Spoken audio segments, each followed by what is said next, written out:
आपका स्वागत है हमारे YouTube चैनल जेसीसी फाजिलनगर पर। आप देख रहे हैं ऑनलाइन क्लासेस जेसीसी फाजिलनगर में। आज मैं आपको बताने जा रहा हूँ क्लास 9th मैथमेटिक्स का सिलेबस, जो यूपी बोर्ड और सीबीएसई बोर्ड दोनों का एक ही कोर्स है, लेकिन पेपर्स के जो तरीके हैं पूछने के वो अलग अलग हैं। यह क्लास 9th में मैथमेटिक्स को 6 भागों में बांटा गया है। संख्या पद्धति से 7 नंबर, बीज गणित से 20 नंबर, निर्देशांक ज्यामिति से 5 नंबर, ज्यामिति से 20 नंबर, मेंसुरेशन से 10 नंबर और संख्या पद्धति सांख्यिकी तथा प्रायिकता सांख्यिकी तथा प्रायिकता से 8 नंबर के प्रश्न, यानी कि टोटल 70 नंबर की लिखित परीक्षा आपकी होती है और 30 नंबर का प्रोजेक्ट कार्य आपका होता है। टोटल 100 नंबर का अन्य विषय की बात यह भी पेपर होगा, जिसमें हम आज आपको बताने जा रहे हैं। पहला चैप्टर है संख्या पद्धति की। संख्या पद्धति क्या है और इसमें आपको क्या क्या चीजें पढ़नी है, हम आज इसमें कौन कौन से टॉपिक कवर करने जा रहे हैं, सबसे पहले हम आपको इसके बारे में चर्चा करेंगे। तो चलिए स्टार्ट करते हैं आज का वीडियो।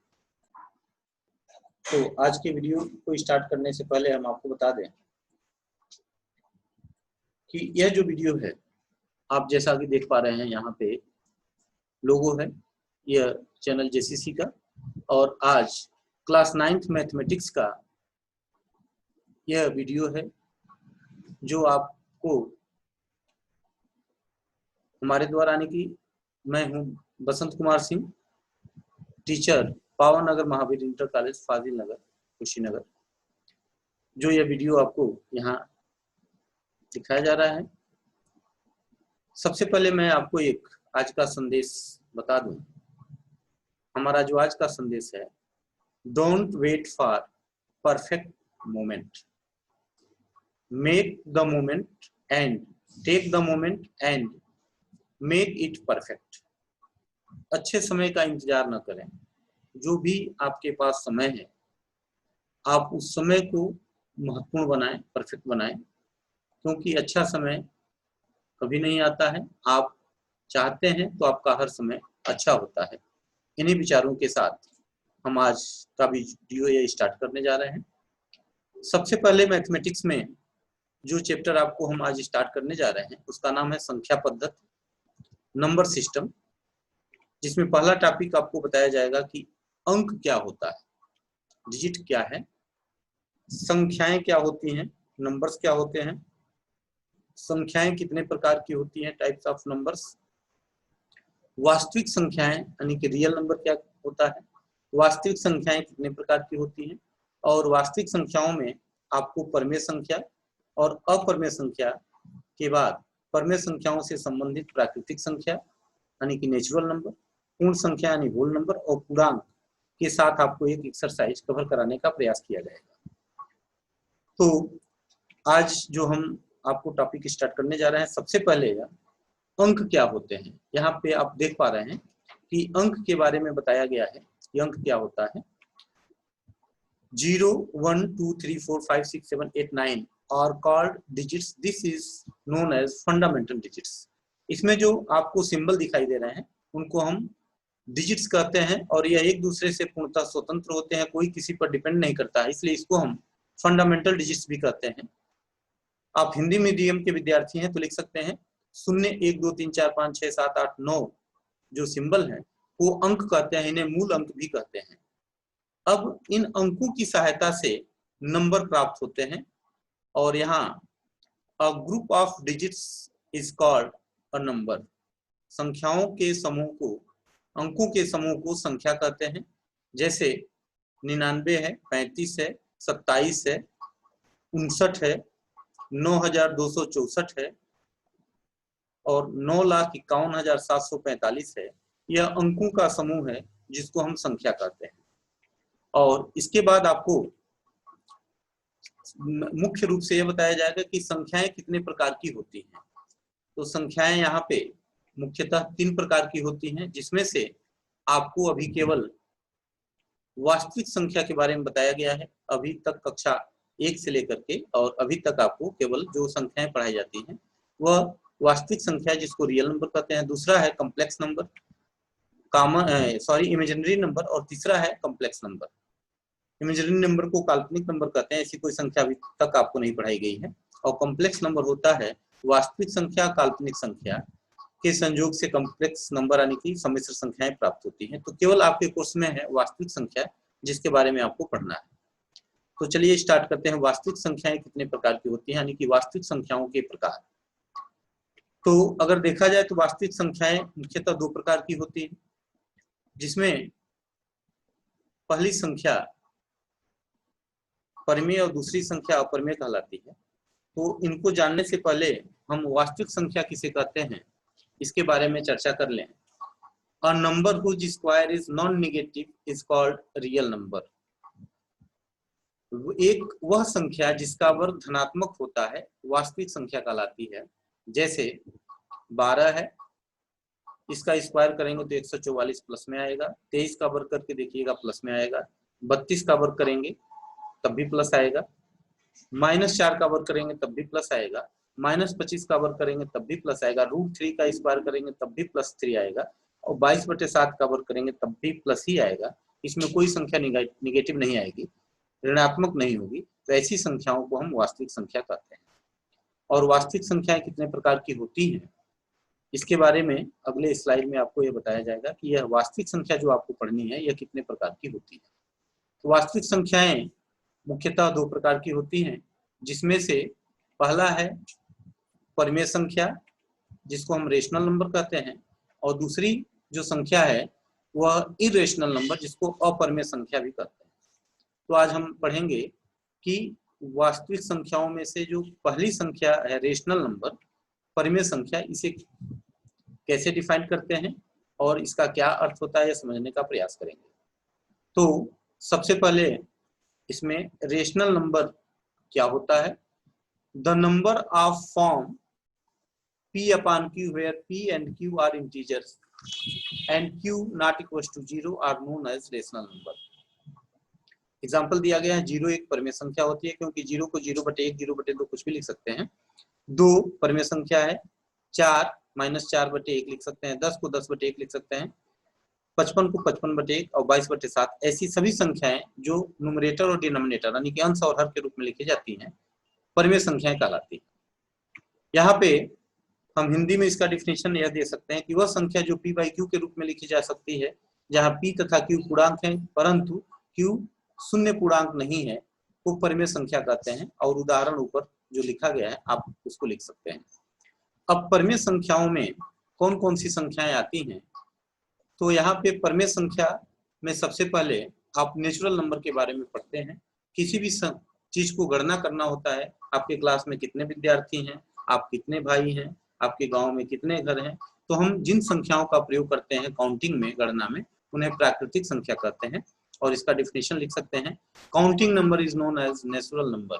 गणना में प्रयोग होने वाली संख्या प्राकृतिक संख्या कहलाती है और इसके समुच्चय को n से डिनोट करते हैं। और प्राकृतिक संख्या 1 से स्टार्ट होती है और इन्फिनिटी तक लिखी जाती है। इसके बाद आता है होल नंबर क्या है, पूर्ण संख्या क्या है। All the natural number together with 0 form the collection of whole number. और शून्य के साथ प्राकृतिक संख्याओं को सम्मिलित करने पर पूर्णांक संख्याएं प्राप्त होती हैं। और पूर्णांक संख्याओं के समुच्चय को हम W से डिनोट करते हैं।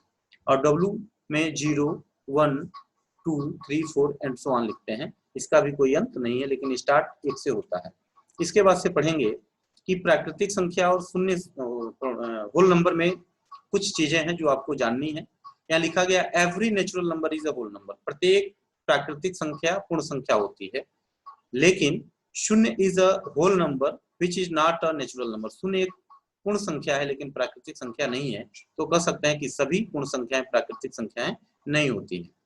तो यह दो चीजें महत्वपूर्ण है जो आपको अपने कॉपी में नोट करना है और याद भी करना है, डेफिनेशन याद करना है। अगर आप हिंदी मीडियम के विद्यार्थी हैं तो हिंदी वाला नोट कर लीजिए, इंग्लिश मीडियम में पढ़ते हैं तो इंग्लिश वाला नोट कर लीजिए। दोनों विद्यार्थियों के लिए यह लाभकारी है। अब हम पढ़ेंगे कि इंटीजर क्या होता है। All natural number 0 and negative of natural numbers form the collection of integers.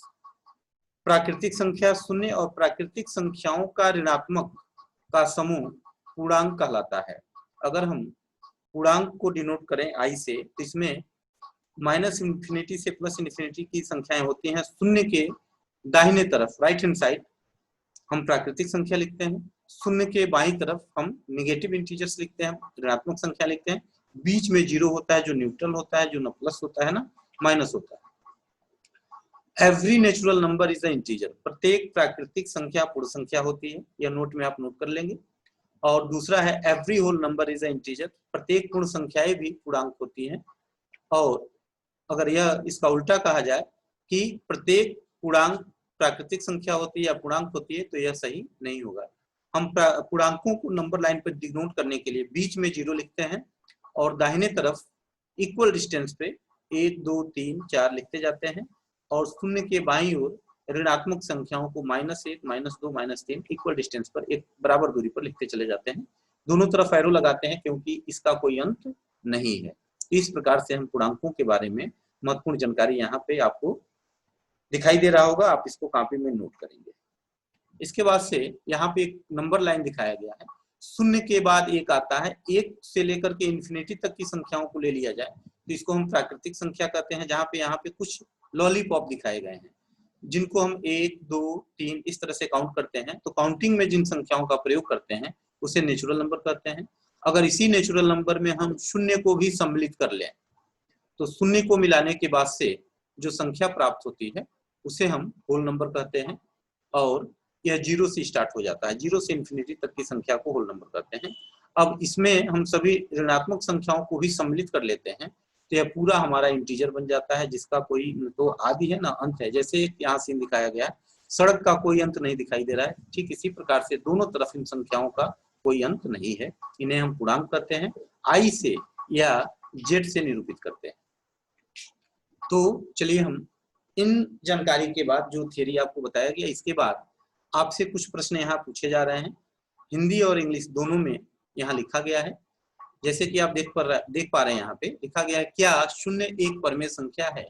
क्या इसे p बाई क्यू के रूप में लिख सकते हैं, जहां p और q पूर्णांक है लेकिन q नॉट इक्वल टू 0। अगर इसी को अंग्रेजी में पूछा गया है, इंग्लिश बुक में आप देखेंगे लिखा होगा, is 0 a rational number, can you right it in the form of p by q where p and q are integer and q not equals to 0। तो बिल्कुल आप कहेंगे कि हाँ 0 या शून्य एक परमेय संख्या है और इसे p by q के रूप में लिखा जा सकता है। कैसे लिखा जा सकता है, यहाँ पे देखिए, 0 को हम 0/1 0/2 0/13 कुछ भी लिख सकते हैं। एक बार उदाहरण फिर से देख लीजिए, यह परमेय संख्या है शून्य। जब भी पूछा जाए कि क्या शून्य एक परमेय संख्या है तो आप उत्तर में लिखेंगे हाँ शून्य एक परमेय संख्या है और इसे p बाई क्यू के रूप में लिखना होगा। तो 0/5 0/6 0/7 कुछ भी लिख दीजिए, यह एक शून्य को रिप्रेजेंट करता है और शून्य सदैव परमेय संख्या होती है।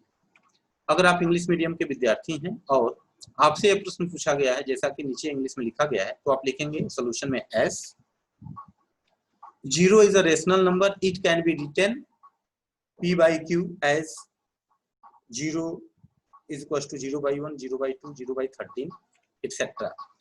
अब दूसरा प्रश्न है कि क्या 3 और 4 के बीच 6 परमेय संख्याएं आप ज्ञात कर सकते हैं। Find the 6 rational number between 3 and 5। इसको ज्ञात करने का बहुत ही आसान सा तरीका है और इसको आप एक बार ध्यान से सुन लेंगे तो आपको भी ये तरीका मालूम हो जाएगा।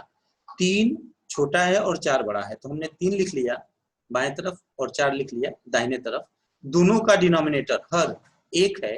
अगर डिनोमिनेटर सेम है जैसा कि यहाँ 1 दिखाई दे रहा है और इनके बीच में अगर 6 संख्याएं ज्ञात करनी है तो 6 में 1 बढ़ा देंगे, कितनी संख्याएं ज्ञात करनी है 6, तो 1 बढ़ा देंगे 7 हो जाएगा। अब 3/1 के अंश और हर में 7 से गुणा कर देंगे, 4/1 के अंश और हर में 7 से गुणा कर देंगे तो हो जाएगा 3 सत्ते 21 और 4 सत्ते 28/7 21/7। अब इनके बीच में संख्याएं लिखिए 22/7 23/7 24/7 25/7 26/7।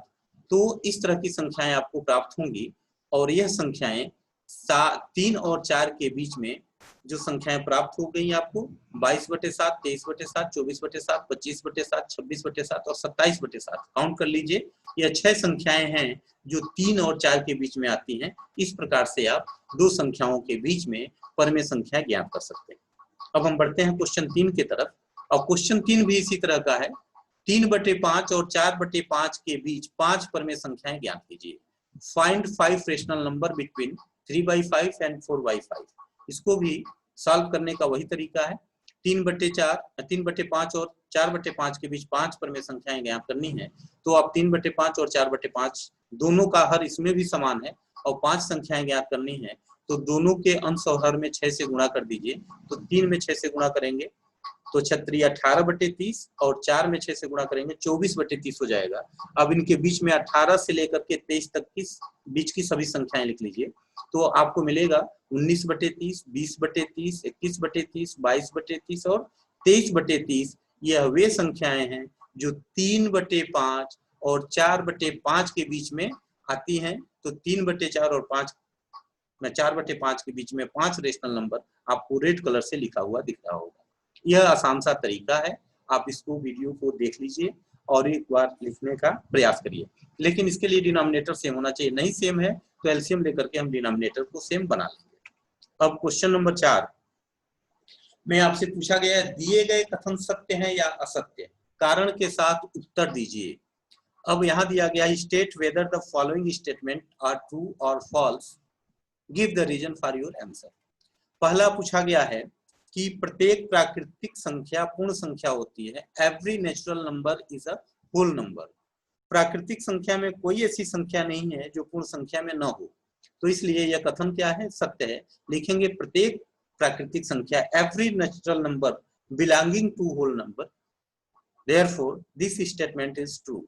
सेकंड है, every integer is a whole number. प्रत्येक पूर्णांक एक पूर्ण संख्या होती है। यह गलत है, क्योंकि प्रत्येक पूर्णांक पूर्ण संख्या नहीं होती है। -1, -2, -3 पूर्ण संख्या में नहीं आती हैं, इसलिए यह कथन सत्य है। आप कॉपी में ऐसे लिख सकते हैं। तीसरा है, every rational number is a whole number. प्रत्येक परमेय संख्या पूर्ण संख्या होती है। भी फॉल्स है, क्योंकि 3/5 एक परमेय संख्या है, लेकिन 3/5 पूर्ण संख्या नहीं है, जबकि यह कहा गया है कि यह प्रत्येक परमेय संख्या पूर्ण संख्या होती है। यह कथन गलत है। तो यह आपका क्वेश्चन नंबर 4 है, और क्वेश्चन नंबर 4 के बाद आपका यह एक्सरसाइज समाप्त हो जाता है। हम आशा करते हैं कि आप इसको अपने कॉपी में नोट करेंगे, और जो बच्चे 9th B3 में हमारे यहाँ पढ़ते हैं तो वह कॉपी में नोट करेंगे, और जिस दिन बुलाया जाएगा, जब भी स्कूल खुलता है, तो आप इसको अपने कॉपी का नोट हमें दिखाएंगे, चेक करेंगे, और इस पर आपका एक टेस्ट भी लेंगे, ताकि आपने कितना तैयार किया आपको पता चले। तो चलिए, यहाँ आपको हम आशा करते हैं कि माता सरस्वती आपको विद्या दें, आप अच्छी तरह से मन लगा के पढ़ें, और उन बच्चों को यह चैनल जरूर सब्सक्राइब करा दें जो इस लॉकडाउन में पढ़ाई नहीं कर पा रहे हैं। शेयर करिए, अधिक से अधिक बच्चों को शेयर करिए, ताकि बच्चों को यह वीडियो मिल सके। तो हम आशा करते हैं आप इस चैनल को लाइक करेंगे, शेयर करेंगे और सब्सक्राइब करेंगे। Thank you for watching the video. तो वीडियो देखने के लिए बहुत बहुत धन्यवाद। अब हम आपको कुछ चीजें बतानी है, जिसके बारे में हम आपको बता दें कि जितनी भी चीजें आपको दिखाई गई हैं, 2 मीडियम में आपको दिखाई गई हैं, हिंदी मीडियम और इंग्लिश मीडियम में। तो आप यूपी बोर्ड के विद्यार्थी हैं, पावन नगर महावीर इंटर कॉलेज में पढ़ते हैं, तो हिंदी वाले सभी चीजों को नोट कर लीजिए, आपका नोट तैयार हो जाएगा। और जल्द ही एक वीडियो में आपको इसका अगला एक्सरसाइज कराएंगे, तो आप अपने कॉपी में नोट करिए, जिस दिन बुलाया जाए आप कॉपी आकर के चेक कराएंगे। बहुत बहुत धन्यवाद।